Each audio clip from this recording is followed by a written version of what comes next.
হুম, নমস্কার। এই প্রফেসর সাহেবের কথাবার্তা একটু উল্টো পড়ে। যখন যখন টিএমসি জিতে এসেছিল, তখন তার কতটা সংগঠন ছিল? আসামে অগপ জিতেছিল, তার কতটা সংগঠন ছিল? দিল্লিতে আপ জিতেছিল, তার কতটা সংগঠন ছিল? তো পশ্চিমবাংলাতে 39% ভোট পাচ্ছে বিনা সংগঠনের।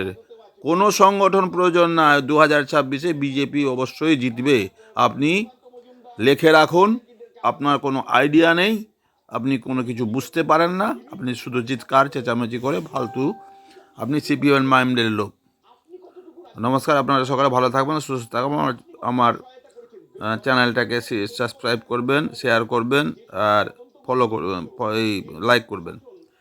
আর এই প্রফেসর সাহেবকে আমি যা বললাম সেটা যদি আপনাদের ভালো লাগে তাহলে ভালো, না লাগলে তো ভালো না। ইনি খালি ভুল তথ্য, ভুল কথা বলেন।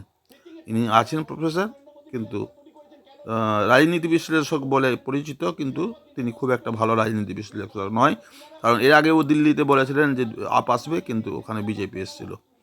আমি পার্সোনালি ওনার সঙ্গে ফোনে কথা বলেছিলাম, তো বললাম না, আমার ওখানের আইডিয়াটা ভুল হয়ে গেছে। এই হচ্ছে প্রফেসর সাহেবের কথাবার্তা। আপনাদের যদি প্রফেসর সাহেবের কথাবার্তা ভালো লাগে তাহলে তো ভালো, আপনারা ভালো করে থাকবেন, সুখে থাকবেন, স্বাচ্ছন্দ্যে থাকবেন। আমি আমার ভিডিও এখানেই শেষ করছি। নমস্কার।